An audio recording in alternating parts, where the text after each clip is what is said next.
And welcome to an episode of Live, Laugh, and Shut the Fuck Up and Listen. I am Katie, your co-host, and our episode today is all about feedback. Is feedback really just feed you'd like to send back? I am the host at Outstanding Women Leaders, Professional Coaching and Podcast, and your strategic partner for all things leadership and life. And I'm Marissa Senzaki, holistic career coach and startup consultant who brings the humanity back to human resources. And Marissa, today on our episode about feedback, we are talking about a thought leader of the week, as well as our own thoughts on feedback that we've received. Yes, so we've seen feedback come up as a theme a few times this week over the internet. I found an interesting post on Instagram this week by Marcus Buckingham, who is an HR researcher. He's also the co-creator of Strength Finder, which is one of those interesting assessment tests sometimes we see in corporate that tells us what are our core strengths and how do we bring them to the workforce, how do we work with others. And he had an interesting take on feedback, that feedback is more about advice. And what we really should be asking for are people's reactions. What is their truth? How do they feel in the moment? Katie, I know you have an idea about you don't always have to receive feedback. You can give it back. Tell us about your fruitcake analogy. Yes. So my idea of receiving feedback is really not important about whether or not you're giving me advice or you're giving me your reaction. I look at feedback as a fruitcake. When someone shows up to your party and they bring you a fruitcake at Christmas, if you're from the Midwest, this is what you do. You say, thank you. Nobody really eats the fruitcake at this party. And at the end of the party, perhaps people even talk shit about the person that brought the fruitcake. Why would they bring a fruitcake? Nobody likes fruitcake. But if we got curious instead about what would cause someone to make a fruitcake, we might get curious and wonder about where the recipe came from. We might wonder if this is a way that this person honors a tradition of a family member who's no longer here. We may recognize that this person loves to bake and they're trying not to gain weight. Perhaps they baked the one thing that they hate the most in the world. But what we realize in that curiosity is that fruitcake really had nothing to do with me as the receiver, and it had everything to do with the person that gave it, which is why we say thank you. And what does feedback tell you about what someone is going through in that moment? Feedback for me is, it just lets me know what the person is telling me that they want, what they need. It's telling me where they're at in their process. So when my boyfriend says, you're just not good at receiving or giving feedback, so he told me, it's like, it's the delivery for me, is what he'll say. My curiosity there, I could say it's the receiver, but my curiosity there is understanding that he deeply desires to be recognized before anyone gives him any type of criticism or any type of constructive feedback or reaction, whatever fancy term we're going to give it, which I find interesting that Marcus has pulled out advice versus reaction. Mm-hmm. But whatever that is, it's informing me about what it looks like to be supportive for that person and also achieve my goal. Isn't that the purpose of feedback? We're trying to impact behavior change, is what I hear.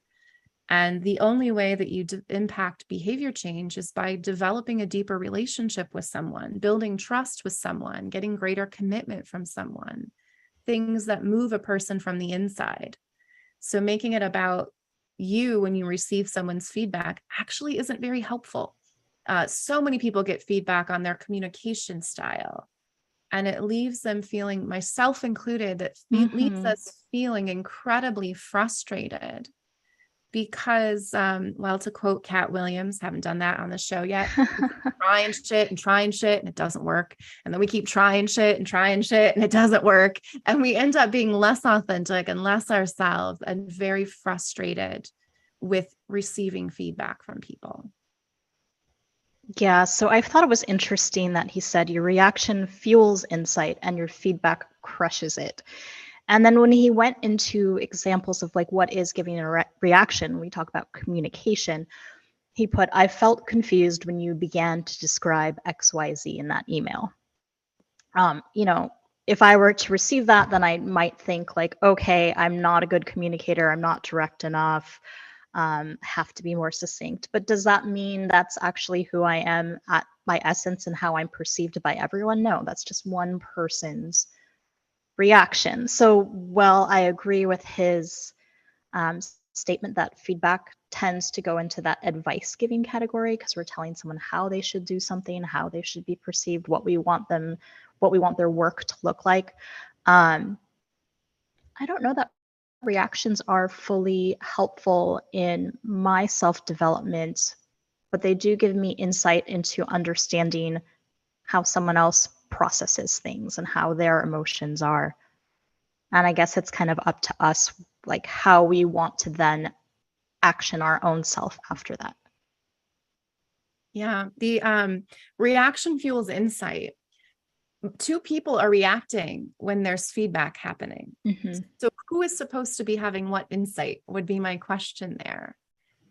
So the other person's reaction, sharing how they're feeling. Yes, for me, in that example I just gave, he told me his reaction, which was, I didn't deliver that well. Very blunt, very specific, and direct. That's something I can work with. If he had said, you should be a little more humble when you speak. Oh, now I'm gonna feel triggered. You got too many words in there, right? But he told me how I felt. And that fueled insight for me on how I want him to feel, which was motivated to finish the fucking lights on the fence, but to do them the way I wanted them to be done. Mm-hmm. I think that's the part that we fail to take the 50,000 square foot view when someone's giving feedback. Marshall Goldsmith talks about feed forward and his way of trying to navigate these waters and creating a culture where everything is about future. I didn't need more excitement in that presentation. I needed more excitement in the next one. I don't need anything to be different of how you did something today. Let's try an experiment with doing it differently the next time and see what that gets us. And so a culture of feed forward also means that you say, thank you. But what happens when someone says thank you and they don't do the thing you asked them? Do they get in trouble with their boss? Is it not? And what I find is the answer is no. I do a lot of 360 feedbacks with people. Those 360s are telling me about your boss. Those 360s are telling me about your peers, their perceptions, their needs. About 10 to 15% will actually be about the person. Most of the time, not every time, but most of the time. That is human nature. We can't see in someone else what we don't see in ourselves. Interesting. Yeah. So if someone doesn't see you as a manager, Marissa, if they see you as a peer, they don't see themselves as a manager either. They don't see themselves as a leader. So another thing that came up this week in regards to feedback was about the delivery of feedback. And in corporate, we see a lot of like, these are the steps. And, sometimes people talk about the shit sandwich where you praise them, you put in the feedback and behavior you want to be changed, and then you close it with another praise. Is there really a good way to deliver feedback? And is it a standard approach we all have to follow the same way? Man, that's a great question. So what I see in all of that, and it's been a mid-year review time these last few months, so it's been really interesting for me. This topic keeps coming up over and over. The underlying feeling that everyone has, anxiety, a little bit nervous, hoping it goes well. Even the most seasoned people who are very fine, I've got my facts, I've got my stories, I've got all my things. They're going in with feelings that have nothing to do with deepening relationships, building trust, and creating more commitment and accountability. They're going in with a feeling of change, a feeling of highlighting good, getting less of bad, a feeling of, I hope I communicate this the way that the steps tell me. Like, I want to feel confident. Everything about going into feedback, it starts with the feelings that you have about even giving feedback. Forget the words on the page that you're about to read. So it's just a long answer to your question, which is, I do think there's a small bit of formula. And Maya Angelou gave us that formula. People don't remember what you said. They remember how you made them feel. Yeah. And when we talk about feedback, there's a lot of times people are put on the defensive first, right? When I give feedback, I like to go into it with a sense of curiosity. So I'm not assuming that someone's actions, if I'm offended by that, like let's say, Katie, you left me off of a calendar invite for a meeting, and I'm going to interpret that as like, you're a mean girl and you did that on purpose. Instead, I want to approach it with curiosity, like, I wonder if she felt like she was doing me a favor by not having to make me come to yet another meeting. Maybe it just slipped her mind. Maybe she's not aware of what I'm working on that's crossing over into what she's working on. And just stopping like the stories that I'm telling in my head before I go into any kind of conversation about that. I think curiosity also becomes one of those of, who are we curious for? Are we curious in service of ourselves? Are we curious in service of the other person? Or are we curious in service of the relationship? And there's a difference in that curiosity, so lots of things I could ask somebody if I wanted to find out why it got left off an email. Mm-hmm. But what I could do instead is to get curious on, what's trying to happen. I'm trying to support you, and what's actually happening, or what's trying to happen here. Getting curious for how you can be better helping to support them. And so that reframing, where you're making it about what it really is, which is this unspoken entity of a relationship. Two humans coming together is an energetic relationship. People always talk about personalities. You're talking about energies when we talk about personalities. So in service of the relationship itself, if you walked up to every person that you solicited feedback and said, I'd like you to give me feedback as if my career depended on it, or as if our working relationship together depended on it, they're going to give you a different answer than if you just asked, hey, how'd that presentation go?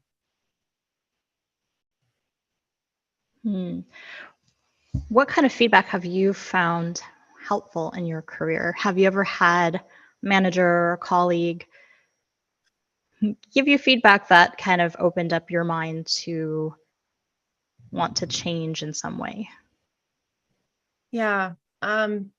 So the feedback that my boyfriend gives me is probably the best feedback I'll ever get, because I always want to come from the lens of in service of our relationship. So I am the best receiver of feedback with him, assuming I've had a cup of coffee. I think that's really important. When I think about work, career, and feedback, my students have given me the best feedback anyone's ever given. Direct, honest, to the point. And it was because I received that feedback from a place of wanting to support them and to be the best teacher I could. Or when I had volunteers gave me good feedback because I was in service of a bigger picture. I think in corporate, that picture is so small.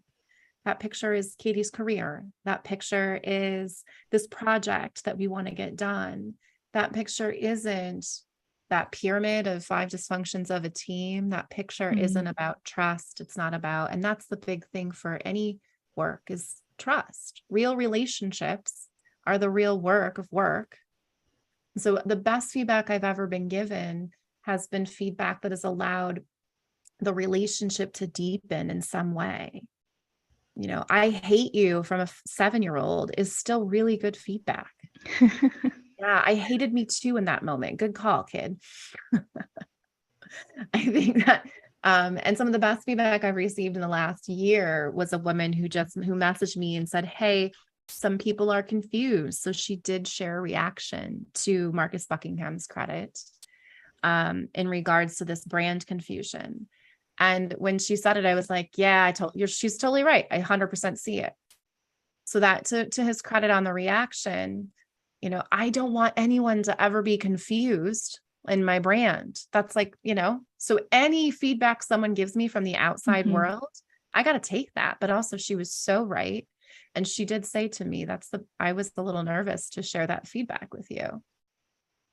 And I think that's human nature, is we can be nervous to share that feedback.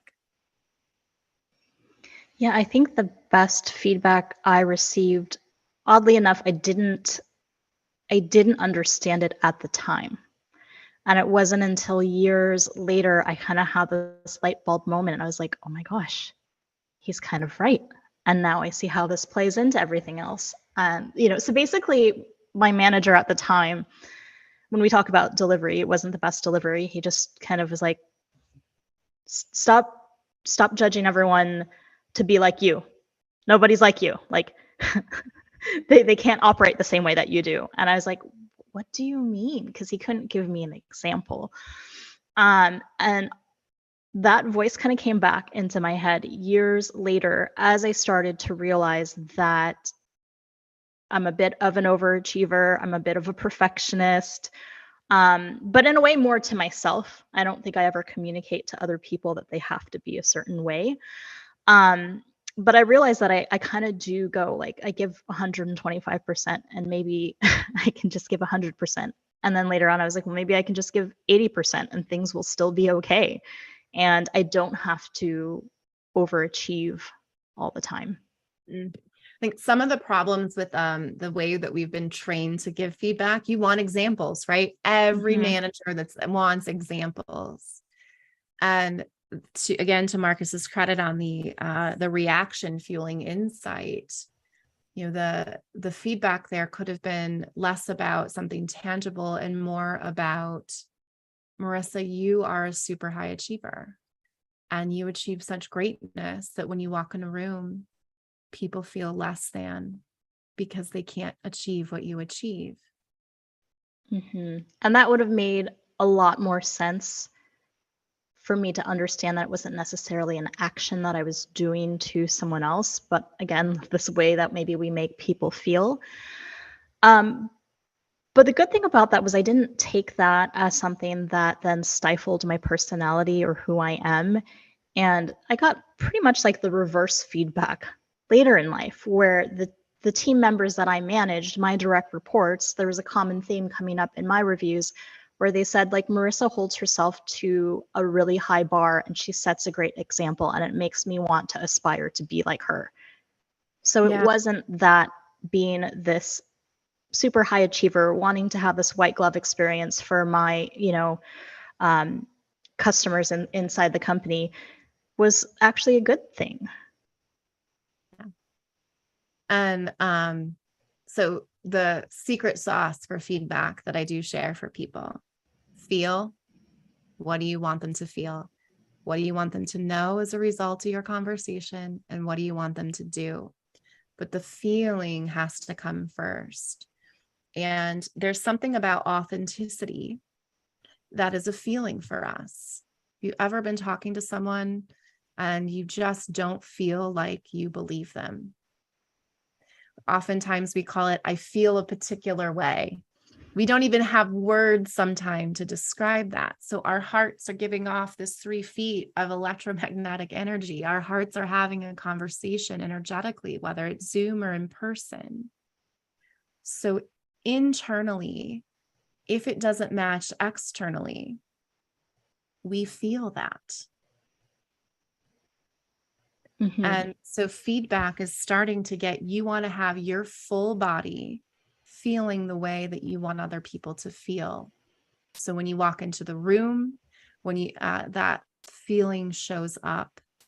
And that's where I disagree with some of the feedback advice we see in corporate, where we define the situation, we give the examples.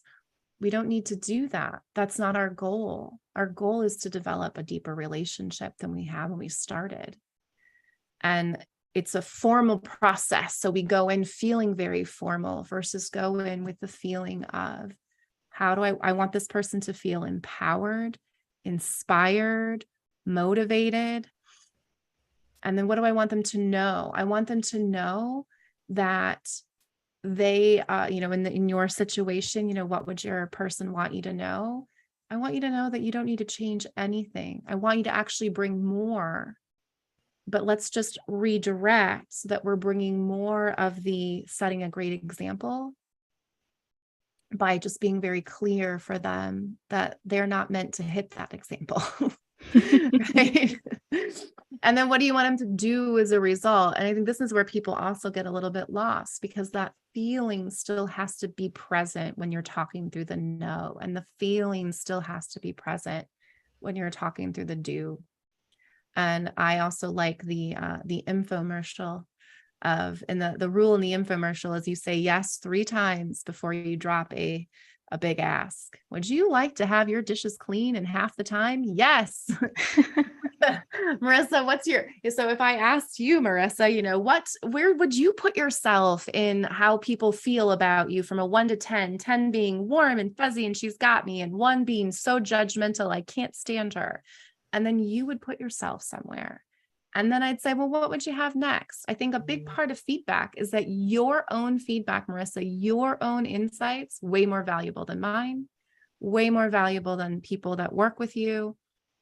And because I have the feedback from the other people, as you're filling in what you would have as a 7, an 8, a 9, and a 10, I can sprinkle in what I also might see you have. We're looking for bringing more of Marissa. We're not looking for bringing less. And oftentimes feedback is about bringing less. Absolutely, I agree with that. And that's a pattern that I see in different companies where the feedback is about how do we get rid of what we're perceiving is bad. And so easy. I tell people that you just label it good. Easiest way to get rid of it, right? Somebody the other day said to me, like, well, that's easier said than done. I'm like, well, you just said it. You haven't done it. So I disagree. I actually think it's easier. I actually think it's easy to say it, he said the opposite way. And so I think we have to look at, well, then reframe it. It's not bad. It's not good. It just is. When when you're talking about feedback earlier this week, and you're like, let's talk about feedback this week.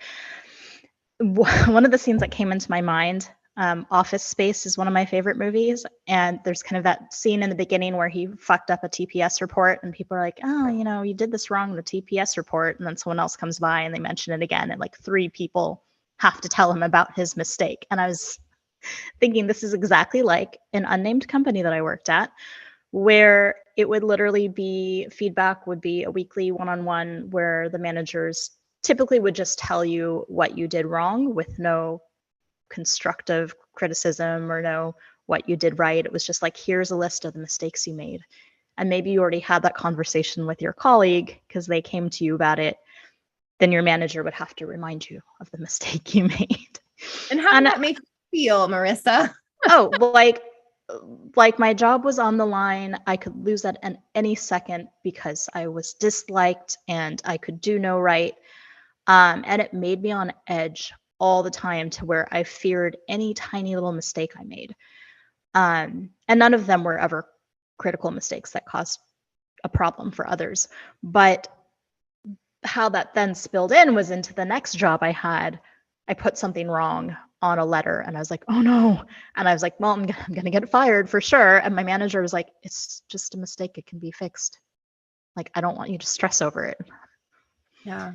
So I think the key word here is effective feedback. And that's what everybody's always looking for. And everyone's reading all the articles. I had a client who's looking for a source on difficult conversations. And my favorite for that is, well, let's reframe it. It's not a difficult conversation.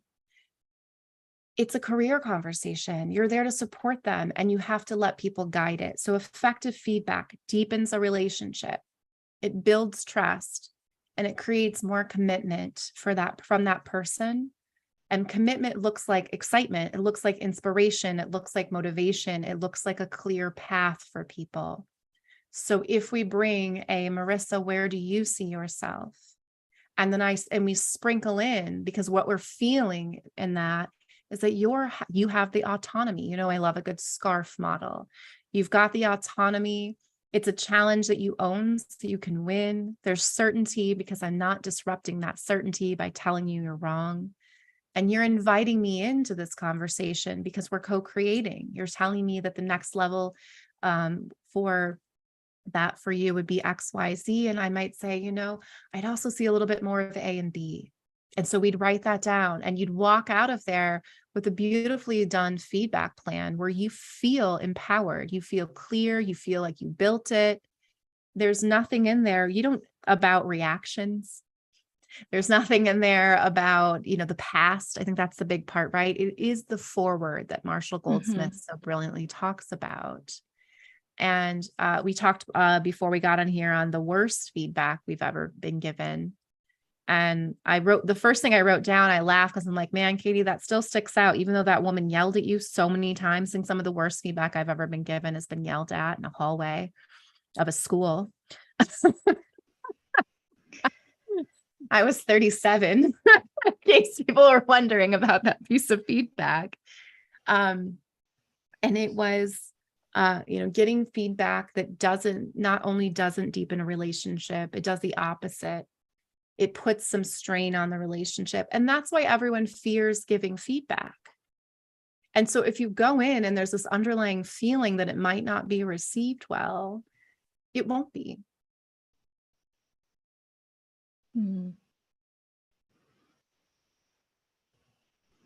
Yeah, it does bring me back to, continuing to think about this forward movement, and is the information I'm receiving something that's propelling me through to this mission or this vision that I have for myself. And if it's continuously going to be feedback that we give or receive that's about the past and where we've gone wrong, I mean, that's to me just ruminating and not really creating a path forward. And then I think the other key to effective feedback, and we can say not personal, and then there's like, but does someone take it personal? But feedback is in service of something bigger than you as a person, and we don't deliver it that way. We deliver it as, this is feedback for you, Marissa, for you to grow, for your skills to improve. No, this is for the relationships that you hold with others to improve. This is for the trust that people have in you to deepen if you're a manager receiving this feedback. If you're an individual contributor, this is about same thing though. It's still deepening relationships, building trust, and getting more commitment from the people. So it really isn't about individuals. That's the problem. You have two people that are interacting. So none of your feedbacks can be about each other. They need to be in service of this other entity, this relationship. In ORSC training and team coaching, we talk about the relationship itself is a different person. And so coaching the relationship looks different than coaching individuals. So feedback, unless it's and you could say, well, if it's an individual contributor, it really is about their work and they make a lot of mistakes. Okay. But do they want to be supportive of their team? Do they want to be, what do they want to feel as a team member? What makes them feel successful? And then how do you help them see them in that picture that's bigger? We tend to do things that are bigger than us, right? That's what everyone's looking for. All these people that were mentoring at a nonprofit I ran, like, I make lots of money. I want something bigger. I want to contribute in a meaningful way. Like, you're really making it not about the person. And that's what I do for Dan. It's not about me. It's not about Dan. It's about our relationship. And also I want those damn lights to look better. That's really interesting you bring up this idea about it being kind of this separate entity, because I have this mentor who basically said the same thing to me when she was giving me relationship advice. And she was like, think of the relationship the two of you have as kind of this outside thing that's like there in the stars, and like send, very woo-woo, send the emotions that you have like to that place. And every communication that we do, if we focus on Maya Angelou and the feelings we have, if I get on an email, then I want to look at, what do I want people to feel as they open it? What do I want them to, and I don't want them to feel like this email has found them well. I hope this found you well. That's the first way I will delete your email. So it's important that we start there. And one of the other tips I have for our listeners, because I've been practicing this week, I tell people, if you have a problem for more than 3 days, you need me. Otherwise, you can coach yourself through anything. And one of those ways that I've been coaching myself through these things that I'm like, oh shit, I'm stuck and I haven't been stuck in a while, is looking at what do I want to manifest in this conversation, right? What do I want people to feel in this conversation? And what are some of the limiting beliefs I have going into that? And what I hear over and over from people is it's going to be a difficult conversation. We use those damn words, difficult, crucial conversation. I'm worried they're going to feel picked on. This relationship has been strained. I'm worried about it. So limiting beliefs. And then the new affirmation for each of those beliefs. And I did this 3 days in a row for a problem that I had not closed out for 3 days. And I surfaced something each day. The first day I surfaced my feelings, and I didn't, this was just inadvertent. Like, this is just how we work as humans. I was talking about how hard things were. We have to let these feelings that we labeled as bad, we've got to let those inspire us. That's what a reframe is. It's an inspiring way to look at something. So if I'm looking at, I have this thing in here about someone being shady. If I'm looking at my emotions and something being hard, then I need to look at that as, well, what am I inspired by these flaws that inspire us? If I feel like Marissa's judgmental, well, what does that inspire me to do? And so day one was all about inspiring. And of course, I wrote differently. I'm inspired to be different. I'm inspired to do it different. I was also inspired to trust the process. I think that's key too. And then the second day that I did it, what came up for me was I was getting a little bit to more of the heart of the matter. I was like, oh, my beliefs are that I'm not professional enough. If you've ever heard me say that, I'm asking for too much money. I can't do it alone. Right now I'm getting to these like, all right, Katie. And then I get to the third day and I got to the heart of it. And I'm not saying that everyone will get to the heart of it for themselves, but we can give ourselves feedback about things and notice how each day they're changing. And the heart of it was that I didn't want anyone to feel like they would be offended. And I didn't want anyone to feel like they would say no. And I was back to feeling like something was hard again. But what was interesting for me is on my third day, I also solved my problem. Take that, God. Took him 6 days to make the earth. It only took me 3 to solve my problem. I think I'm going to finish it by the 6th day though. But what I found in that limiting belief on the feeling, I didn't want to feel like I was offending someone. And boom, as soon as I recognized that, I knew exactly what my answer would be. I know what I want them to feel is excited. I want them to feel offended. I want them to feel excited. So if I'm nervous going into this, if I'm feeling like they might feel this way, what the heck do you think I'm going to create? A feeling of inauthenticity, a feeling like what she's saying doesn't match. So now I know what I want them to feel. So now I need to be excited. Oh, that just was such a huge shift for me. Okay. I want to feel excited. I want them to feel excited. All of those worries now can go away because I've gotten to the heart of really what it is that I want them to feel. And then how do I want to create that feeling? Excitement no one gets excited about professionalism. That was my other takeaway in my journaling, right? No one's ever been like, oh, I'm so excited. Everyone's going to be so buttoned up there. I can't wait. Right? No CEO says that. These are CEOs. That's why the nervousness about presenting. No, that's not what we're saying. We say, oh, I'm so glad that this is going to be a room full of CEOs. I don't have to pretend to be someone I'm not. Back to the feelings. Yeah. And so as the one giving the feedback, if you're putting yourself in the right frame of mind, you're focusing on the positive emotions that you want someone to feel in your presence. Let's say you go in there and the person still takes feedback and feels, what was the word that you were saying you didn't want them to feel? Offended? Yeah. What if I still go, Katie, I'm offended by that feedback? What do you do at that point? Tell me more. And in my scenario, offended was offended by how much money it was going to cost. So now you see where, and it all, right, where, and so this practice for ourselves, we have to give ourselves feedback every day. Have to doesn't sound fun. I want to. And what I've realized in the wanting is because it is allowing me to surface out some really great information. However, I can't see what I can't see. And so feedback from others is so important. As long as you recognize that the feedback you're getting is information about the person giving it. Because I have a degree in history, I'm very particular about my source. Is the source of the person giving you the feedback, like what is underneath that source? So what I'm picturing now is this feedback really is all these different messages and thoughts and energy that's coming our way. That's whether that's someone else giving us their reaction, giving us their advice, their opinion on what I should be doing, or it's me trying to tune in and listen to how my triggers are reacting to their feedback, to their actions, the thoughts that I'm having in my head now that I'm hearing this feedback, and how I'm feeling.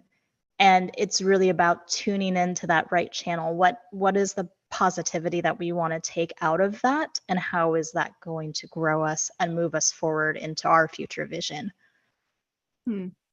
Positivity. And we can always be positive about someone that brings a fruitcake to Christmas, because back to sources, she's not a great source on gift giving, obviously, or baked goods. And when I think about the worst feedback I've ever received, well, I have a gene key. I wish I had the exact words it said, but it really illuminated things for me, where it said, don't waste your genius on dummies. I think sometimes when we look at, right, when a 5-year-old walks up to you and puts their hand on your stomach and says, are you pregnant? Because you've gained 10 pounds, to the mouths of babes, they're always up, they're very honest. That is a 5-year-old's piece of feedback. Just because it's your boss doesn't mean they're not an idiot. Right. And my favorite, to bring it full circle to Seinfeld, that, George is sitting there next to Elaine and he says, I always thought you and Jerry would end up together. And she looks at him and she goes, that's because you're an idiot. And so I think it's great advice also to look at your source. When the worst feedback I ever received from was a woman that was my director of marketing. And this was and when I put into context all the feedback she'd ever given me about who I am, if I was going to do anything with that information, I would have been an idiot. Because the other thing she said was, I don't know the numbers, I just write the content. If you don't know the numbers in marketing, then you're not just writing content. You're a blogger with a hobby. Go home, get out of the office. I did not deliver that feedback. That's not how she wanted her to feel. But I also think we have to put things into context, right? When Adam Grant gives us ideas about HR and leadership, I'm like, well, that's cute. He hasn't led anything. Thank you so much for that feedback. Go back to the office and research some more with your 6 people that you studied. Very harsh feedback. That's how I'm right. But we do need to put that into context of, okay, that person's informed me about what they need. Holy shit, no wonder she's probably intimidated by me, because I do know the numbers. And I have actually built businesses with writing content. She hasn't. Well, shit. That gives me information about her. Is there any in that 10% that is accurate? Yes, there was a 10% that was accurate. I was afraid to tell her the feedback. Of course I was. I'm getting yelled at left and right. So letting yourself sort of take that 50,000 square foot view as well. Not all feedback will always be positive. And I don't think we should live in rainbows and sunshine. Sometimes feedback is letting you know that this isn't a place that you're going to work anymore. And that's okay too.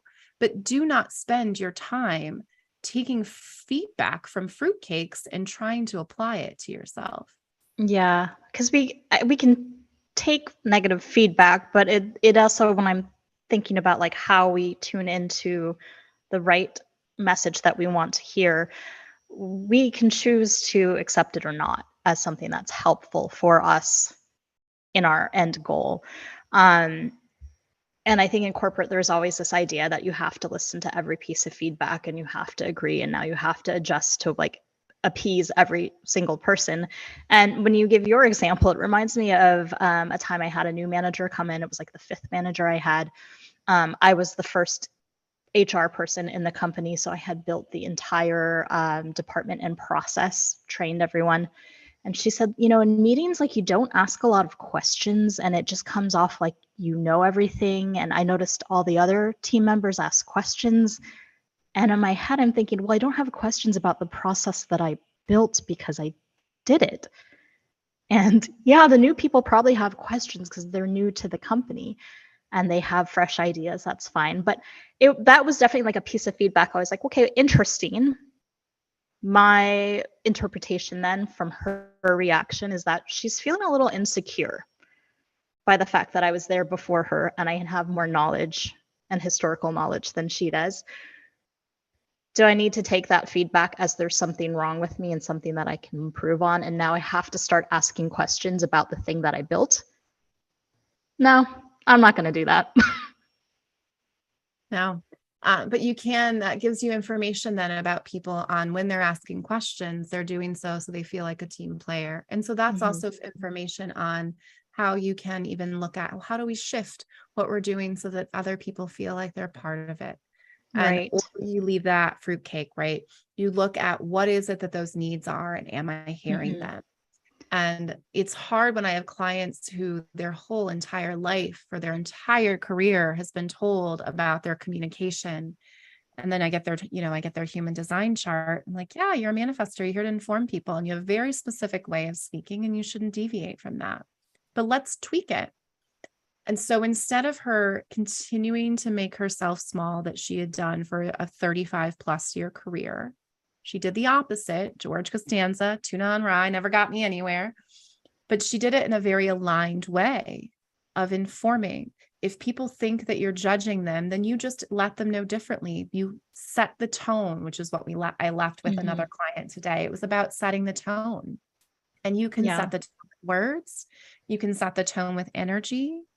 And you can set the tone of coming in and wanting people to feel like, hey, I'm here to learn from you. What your questions always help me understand things. Boom. Now that person is like, oh, Marissa learns by listening to questions and answering them. I learn by asking questions. You can kind of give people almost, right? There's a two-parter. People will tell you what they want, but there's actually the thing they really want. Yeah. So what's not being said. And I feel how I took something that was like a negative piece of feedback, instead of being small, playing dumb, asking questions, I think how I evolved from that is I did tweak my communication slightly in that now I explain a little bit more when I'm trying to bring people in.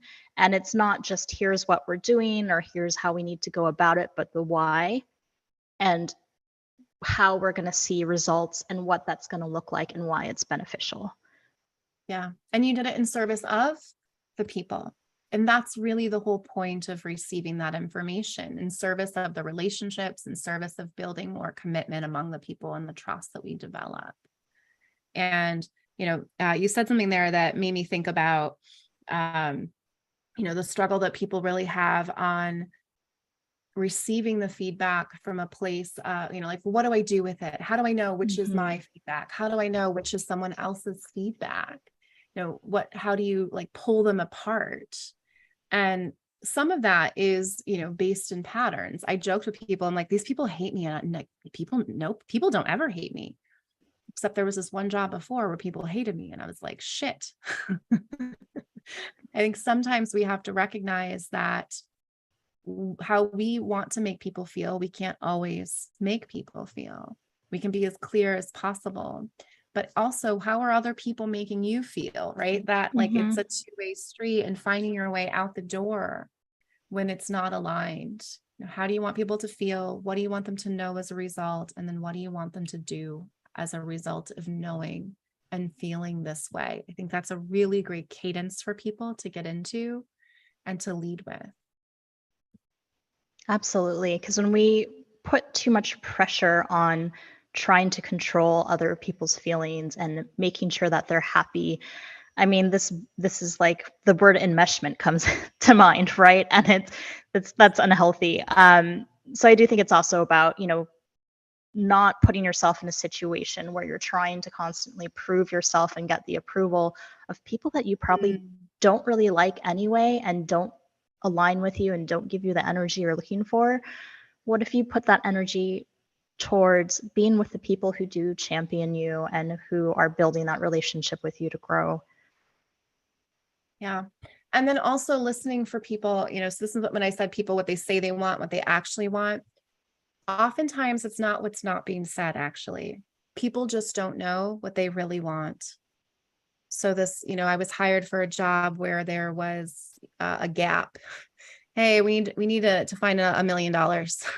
We don't know where we're going to find it, but we need to find $1 million. And so that's what I thought they wanted. And so I did that. And then I didn't get a renewal. I also said, I don't think that you should renew me. So to be fair, I did say that because what they really wanted was small incremental changes that slowly move the needle upwards so that we could feel good about the direction they were going. What they said they wanted was filling this money in. But when I delivered on that, and thinking back to the feedback of those same teams, it was, well, it's good. We have some good news coming out of there. And then when we delivered on it a second time, it was, yeah, but we weren't good with communications. It was messy and it was tight. And so that feedback, what I noticed in that, not internalizing it anymore, is what you say you want.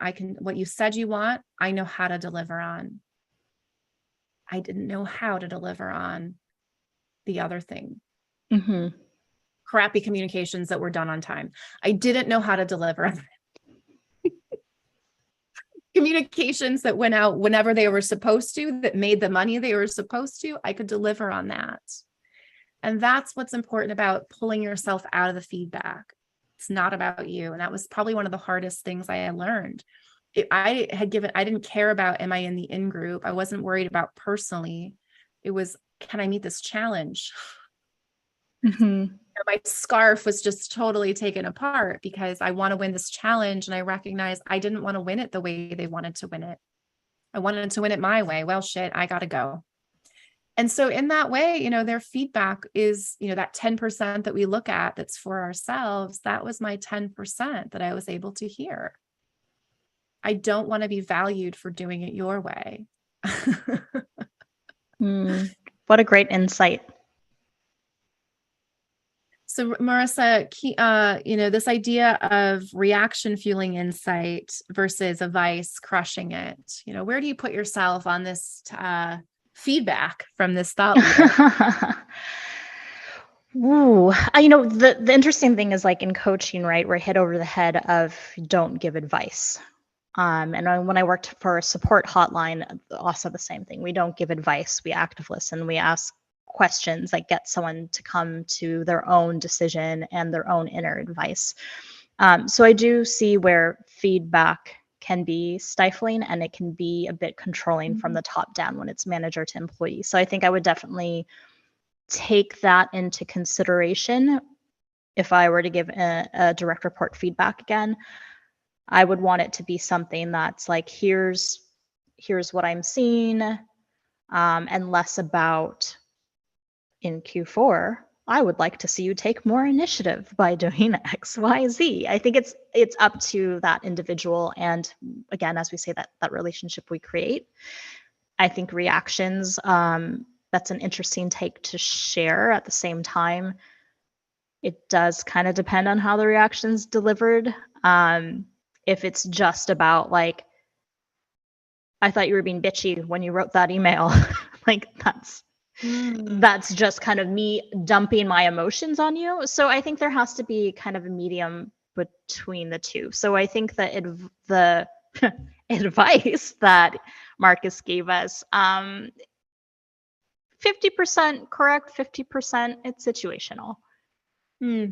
Yeah, I found the reaction part interesting because I would have led with what were you hoping people would feel?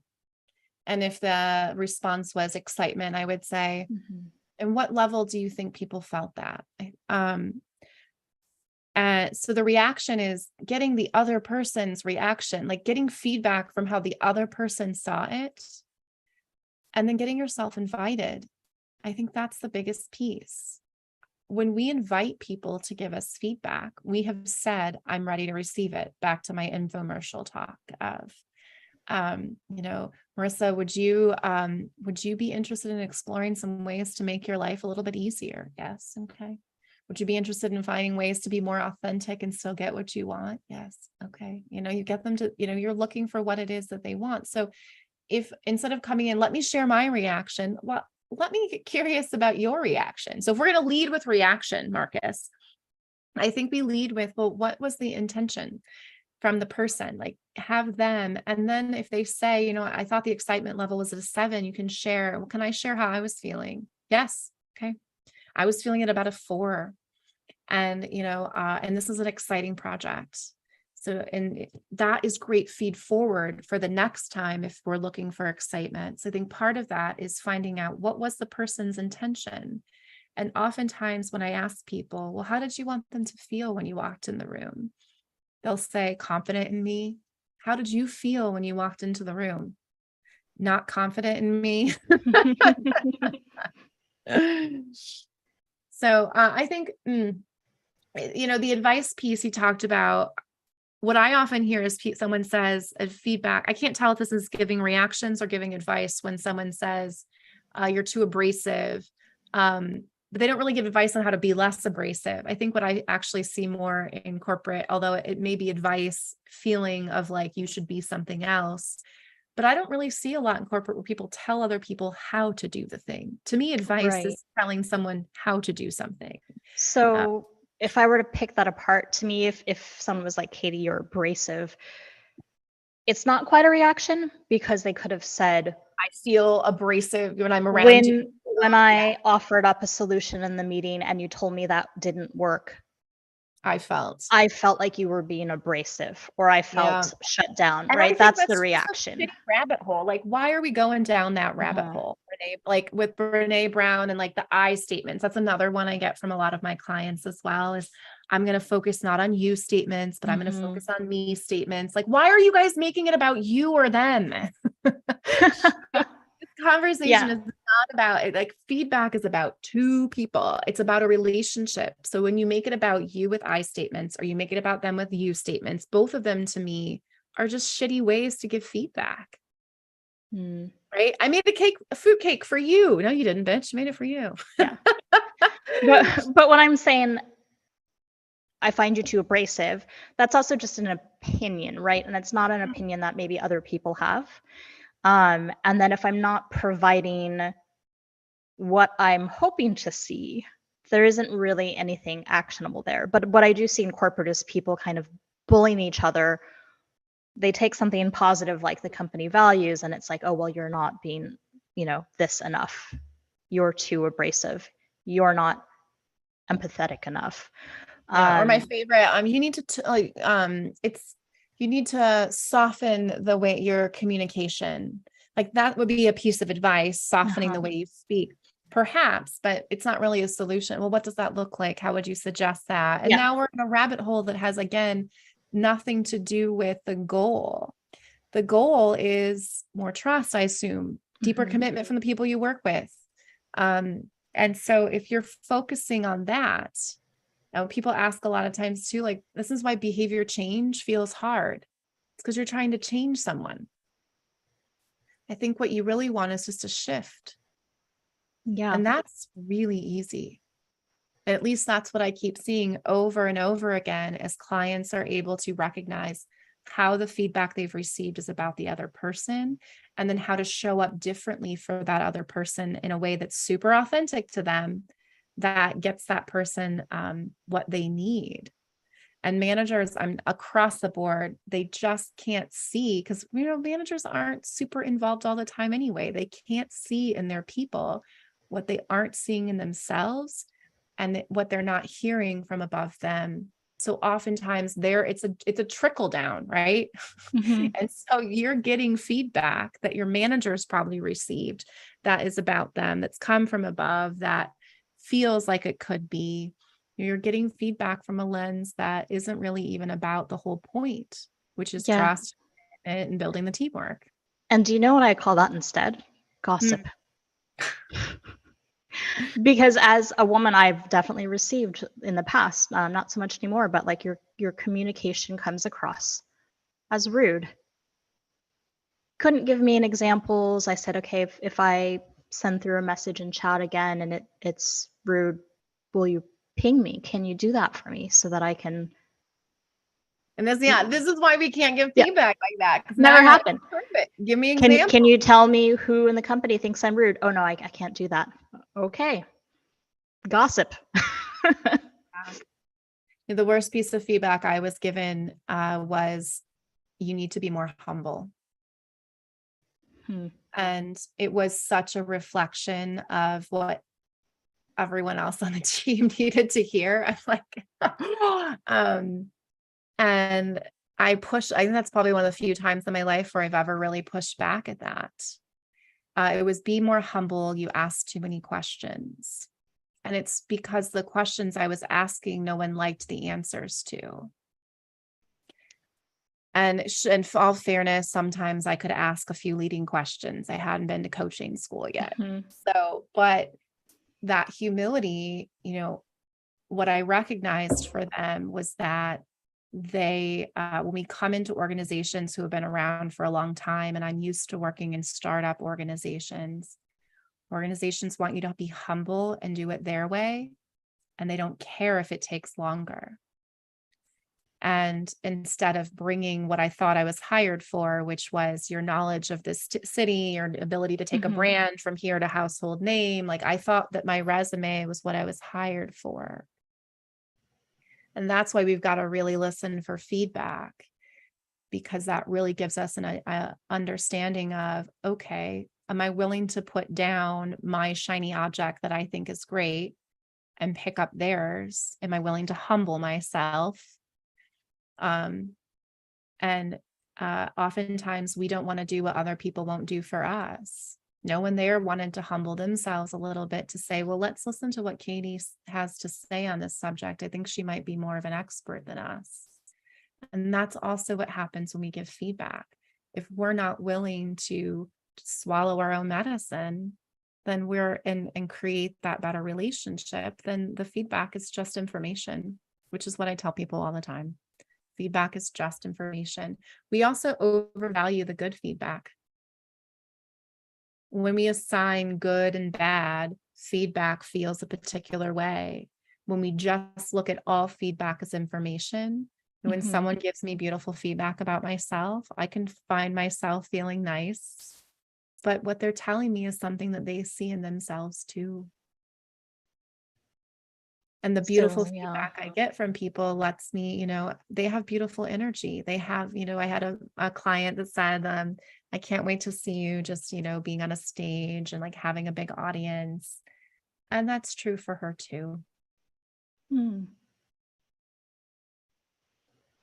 And that feedback probably also helps you to see like who do you connect with. The feedback lets me know where people are in their process, Mhm. because we can't see what we don't believe in ourselves. And we do look for the flaws that we don't like about ourselves and others. I am very guilty of that. I'm just very good about also self-reflecting on shit. This is something I need to learn about me. Relationships are our greatest teacher. So how can you help individuals, businesses, anyone who's interested in learning how to either give or receive feedback? Well, the best way is for them to give me some feedback. Go to owletprofessionalcoaching.com, book that session, give me some feedback. And that is where you can find me. And Marissa, where can we find you? People can find me on LinkedIn or they can go to my website. It's marissasenzaki.com. And yeah, they can learn more about both the coaching work I do and the consulting work I do with startups. And you can follow us, Outstanding Women Leaders, on the YouTube channel, so you can get access to all of these great live videos that we have. You can also go over to Podbean or Apple Podcast and follow us. I will be uploading those videos afterwards as well. Thank you for joining us. Thank you for laughing and loving and shutting the fuck up and listening.